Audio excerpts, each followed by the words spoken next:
entendu parler de la rafle du Veldiv? Bien sûr qu'on en a entendu parler. Mais moi, ce que j'aime, c'est les témoignages des gens, des petites gens. Et j'aime les témoignages qui relatent des aspects qui pourraient sembler être détails de la vie, mais qui sont très très révélateurs d'une situation, d'un contexte. Et pourquoi je vous soumets ces deux témoignages? Parce que on peut transposer, si vous voulez, ce qui s'est passé sous l'occupation avec les Juifs, on peut le transposer. On peut imaginer des mêmes comportements, des mêmes attitudes, les mêmes facteurs humains, je dirais, dans une situation particulière. Je ne cesse de dire que pendant la crise sanitaire, on a senti des prémices de quelque chose qui était en train de dévier. On a senti des transgressions chez les gens. On a senti des pulsions nauséabondes, le mot là est justifié, nauséabondes, sortir, s'exprimer, tant chez les journalistes qui étaient proches du pouvoir que les individus que l'on croise tous les jours dans la rue, chez le commerçant, etc. Même le commerçant, même le restaurateur. Bref, on a senti comme un vent glacé quelque chose qui ressemble à ce que je vais vous faire écouter là. C'est un autre contexte, c'est l'occupation allemande, là où la police française a joué un rôle dont on voit bien qu'il n'y a rien à espérer, si vous voulez, de la police quand elle est liée à un pouvoir, elle exécute et dans son exécution, elle peut aller très très loin, parce qu'on le voit avec la rafle du Veldiv, on voit ce qui s'est passé. Témoignage de cette dame, de ces deux dames, on voit, c'est des gens modestes qui cherchent absolument pas à en rajouter. C'est des témoignages précis de certains aspects de la vie, de cette vie qu'elles ont vécue.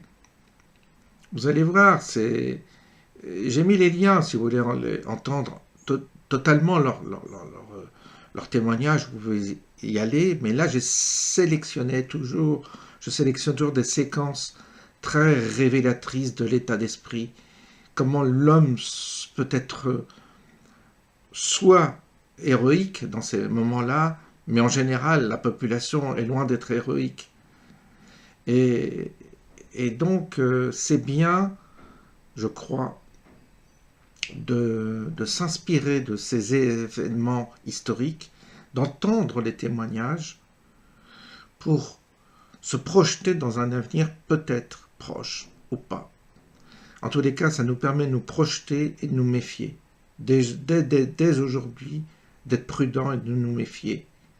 Parce que on voit bien que quelque chose de cet ordre-là pourrait arriver. Dans un autre contexte, bien entendu. Je vous laisse écouter, bonne écoute. J'arrive pas à me souvenir comment j'ai pu porter ça.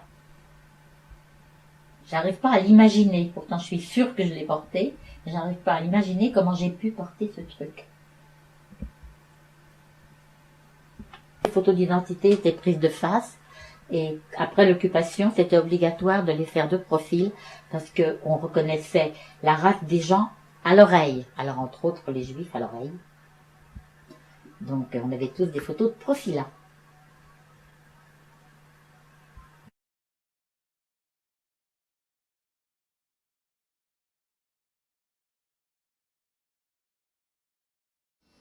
Bon, alors comme j'ai dit, déjà, dès octobre 40, les gens sont appelés à aller se déclarer. En mars, donc, ou avril 41, il y a cette arrestation des oncles sur convocation au commissariat. Mais à partir de la première rafle des notables, les rumeurs courent tout le temps, on va arrêter les hommes. On va arrêter un jour ou l'autre, on arrêtera tous les hommes, on va les envoyer travailler on ne sait pas où, on va arrêter les hommes. Et ça, c'était C'était permanent, avec des dates. Et puis bon, ça s'est concrétisé donc en 41. Et après, ça s'est accentué. On avait tout le temps des rumeurs de gens bien informés, de gens qui avaient des contacts avec le commissariat, ou que il allait y avoir à nouveau des rafles. Et en même temps, comme ça se produisait pas, les gens, tu vois, ils croyaient pas. Les hommes, souvent, quand la rumeur venait, allaient dormir ailleurs. Mais les hommes seulement. Pourquoi que les hommes? Parce qu'on pensait, jamais pensé une minute qu'on allait arrêter des femmes et des enfants. Ça n'a jamais effleuré personne. Jusqu'à l'arrestation du 7 juillet, hein. En décembre 40, on arrête des hommes. En mars 41, on arrête à nouveau que des hommes. C'était impensable à cette époque-là. Hein. Et puis, en 42, les bruits ont commencé à courir plus sérieusement qu'on allait déplacer des familles. Mais toi, des bruits comme ça, hein. Et toujours avec des dates. Et puis, il se produisait rien, donc c'était pas la peine de... Et la veille du 16 juillet, à ma connaissance à moi, personnellement, un commissaire à Gentilly a prévenu une famille amie de mes parents. Mais en leur disant, vous êtes français, vous risquez rien, allez prévenir les gens que vous connaissez. Qui sont pas français. Ouais. Alors, ils sont pas venus chez nous parce qu'ils ont dû prévenir d'autres gens. Mais après, tout un tas de rumeurs et encore, cette nuit-là, plein d'hommes n'ont pas dormi chez eux. Naturellement, le lendemain, on a arrêté femmes et enfants. Quand ils sont revenus, il n'y avait plus personne. Le type avec qui ma tante a vécu après la guerre s'était caché le 15 au soir. On a arrêté sa femme et ses 2 gamines. Tu vois, c'est... Après, il est parti en zone sud, il a travaillé, il s'est caché. Mais, tu vois, comment tu portes ça après, tous ces hommes qui ont réussi à se sauver en quelque sorte, au détriment de leur famille. Je veux dire, ça a été assez atroce. Hein. Bon, alors après, tout le monde sait où cacher ou pas cacher, mais c'était ensemble. Voilà, tu vois, donc on vivait... Et après, on a vécu qu'en rumeur, mais tout le temps. Tout le temps. Et alors, ton père, la veille de l'arrestation... Ah oui, il y a eu une rumeur. Les gens sont venus à la maison et ont dit, demain, il y a une opération. Demain, il y a... Bon, oui. Bon, peut-être pas, tu vois. Quand tu es dans les rumeurs, on n'a pas spécialement, on connaissait personne dans la police, on connaissait personne. Bon, on s'est couché, on se couchait tard parce que comme on vivait à l'heure allemande, comme l'heure d'été de maintenant, à l'époque ça s'appelait l'heure allemande quand même, hein, 2 heures d'avance sur le soleil. On s'est couché tard et comme mon père travaillait sur son chantier du côté de Chaville très loin, il se levait très tôt. Donc il s'est levé, je sais pas, vers 5h, 5h30, je me rappelle plus. Il était à la fenêtre, et puis je me suis réveillée et il a dit, c'est pas encore pour aujourd'hui. Et à ce moment-là, on a frappé à la porte. Mais dans les minutes qu'on suivit. C'est le 7 juillet, hein, c'est l'arrestation des parents. Par notre flic voisin. Voisin. Oui, le flic qui est venu nous arrêter, c'était notre ancien Oren Palier. Qu'on savait qu'il était flic et qui avait déménagé 1 an ou 2 avant pour habiter ailleurs, et c'est lui qui est venu nous arrêter. Il a fait comme s'il ne nous connaissait pas. Et à 5h du matin, et ma mère lui a dit, mais prenez pas les enfants quand même. Il a dit, mais vous êtes sur la liste, il n'y a pas à discuter, vous venez. Et on nous a emmenés dans dans un petit pavillon tout à côté d'où on habitait. Donc on a été emmenés à 6h du matin dans ce pavillon. On a vu les gens arriver petit à petit, tous les gens qu'on connaissait, d'autres qu'on connaissait moins, qui habitaient un peu plus loin, tous les gosses qui allaient à l'école avec nous, moi j'allais au lycée déjà, mais tous les gosses qui allaient à l'école primaire avec nous étaient là. Et bon, ça a duré comme ça jusque vers midi. Et vers midi, 2h peut-être, le commissaire du quartier est venu et a dit Les enfants français peuvent sortir. Et là, ma mère et mon père, mais d'un seul ont dit, nos enfants sortent. Il y avait plein d'enfants de l'école qui allaient à l'école avec nous. Il y a que Maurice et moi, mon frère et moi qui sont sortis. Les autres parents n'ont pas voulu. Ils n'ont pas voulu laisser les enfants. Non. Bon, il y en avait des plus petits que nous, il y en avait qui avaient de l'âge de Maurice, mais les gens disent non, on ne se sépare pas de nos enfants. Bon, je comprends. Mais mes parents, ils n'ont même pas discuté, ils se sont regardés, ils ont dit les enfants sortent. Tout de suite. Alors il a encore fallu faire les papiers, des toits, on n'est pas sorti à 2h pile, comme dit mon frère dans un de ses bouquins. On est sorti peut-être vers 4h, le temps qu'il aille vérifier qu'on était bien français, que, tu vois. Et pendant ces 2 heures, c'est quelque chose que je dis toujours parce que ça m'émeut terriblement. J'avais 16 ans, et ma mère m'a raconté en 2 heures toute une vie de femme, si tu veux. Pendant ces 2 heures, ma mère m'a parlé sans interruption. De tout. À toi seul. À moi seulement. Mon frère était considéré comme le bébé dans la famille. Hein. C'est bon, il était un petit garçon et pas très grand, pas très encore pas encore adolescent. Hein. Il était vraiment considéré comme le bébé de la famille. Donc ma mère m'a parlé à moi et c'était pas nouveau si tu veux. Ma mère m'a toujours très responsabilisée parce que j'étais l'aînée. Hein. Donc ça venait un peu à la suite si tu veux. Mais c'était plus dense naturellement. Elle m'a parlé de tout.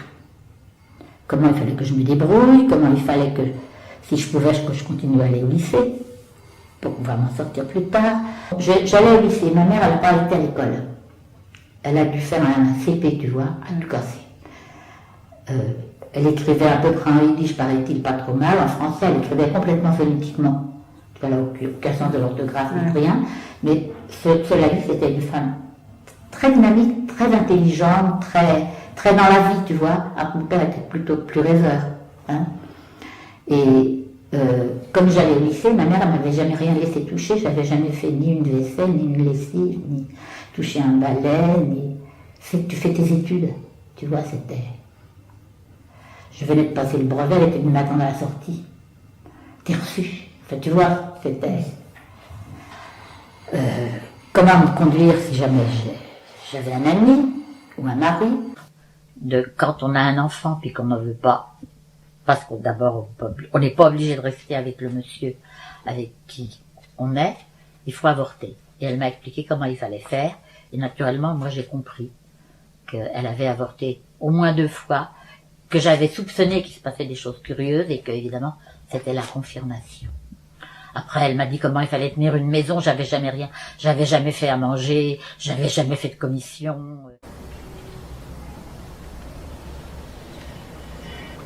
Et combien de personnes, genre? Bon, c'est difficile à dire, moi je dirais 50 dans une pièce, mais je dis ça comme ça, c'était serré les uns contre les autres. Tout le monde avec une petite valise, tu vois,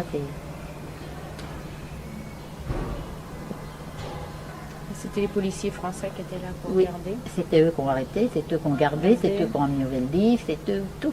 Ils ont tout fait. Il n'y avait pas un SS en vue, ni ici, ni à Paris, ni nulle part.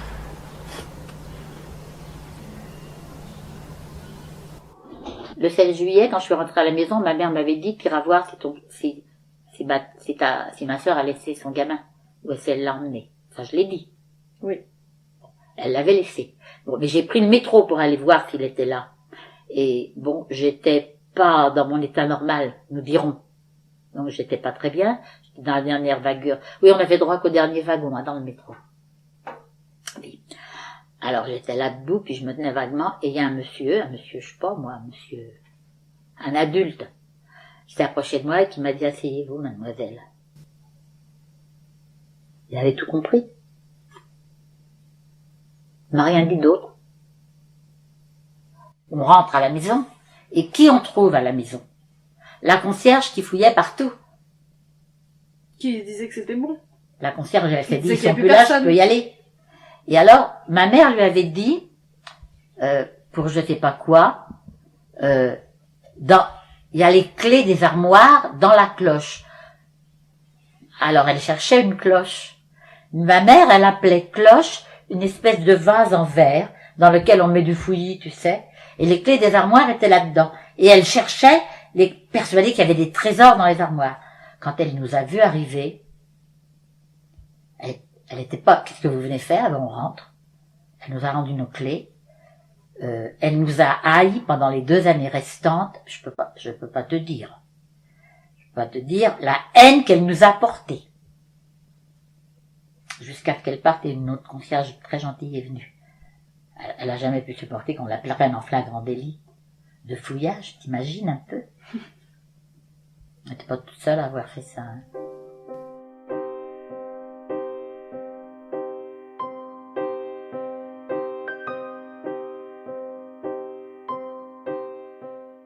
Le 4 octobre 40, le fichier juif. Les juifs sont obligés d'aller se déclarer en tant que juifs. Et quand je témoigne devant des jeunes, je dis « Regardez-moi, je suis une dame âgée, mais il n'y a pas marqué juif sur mon front. » Et jamais, jamais, les nazis, les Allemands auraient su venir nous chercher si la police française n'avait pas fait ce sale boulot. Voilà.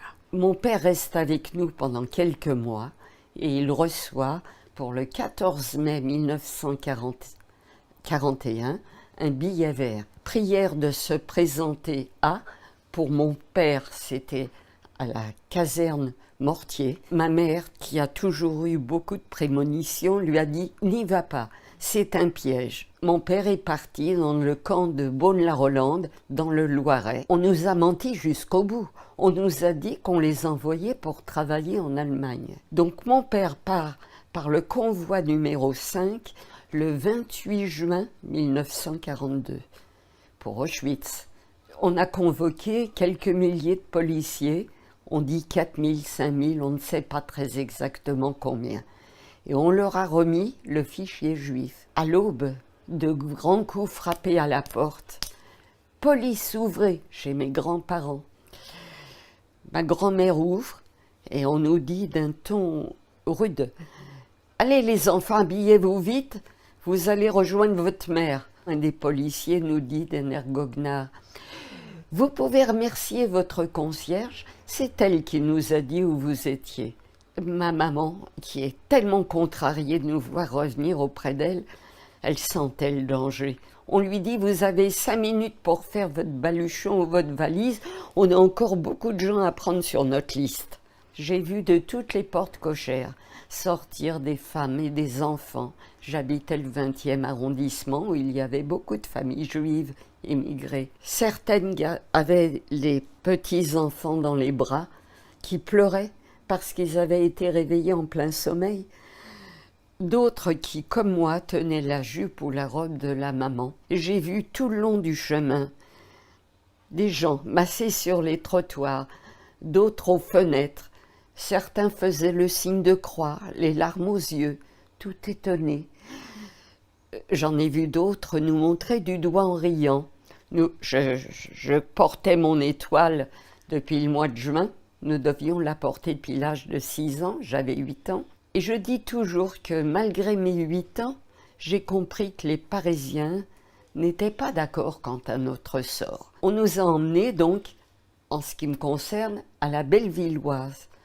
Là, on est rentré par la grande porte. Nous étions plusieurs centaines, je crois. Nous étions debout, serrés les uns contre les autres. Moi qui étais petite, j'avais du mal à respirer. Et cette journée était étouffante, déjà à l'aube. Les policiers criaient, sifflaient, les petits pleuraient. On lisait l'inquiétude, l'angoisse sur tous les visages. Et une voisine est venue auprès de ma mère et lui dit que sa fille Léa a réussi à s'enfuir par l'issue de secours. Ma mère se tourne vers nous et nous dit « Vous allez faire comme Léa, je ne veux plus vous voir près de moi. Vous allez près de l'issue de secours et si on vous refoule, vous trouvez le moment opportun pour sortir. Je ne veux plus que vous restiez là. » Mais quand on a 8 ans, comme moi, qu'on lit la peur, l'angoisse sur tous les visages, je n'ai pas voulu lâcher ma mère. C'était mon pilier. Je me suis accrochée à elle. Je ne veux pas te quitter, j'ai hurlé. Alors elle a fait quelque chose que je n'ai pas compris sur le moment. Elle m'a giflé violemment. La seule gifle de ma vie. C'est plus tard que j'ai compris que cette gifle m'a sauvé la vie. J'ai lâché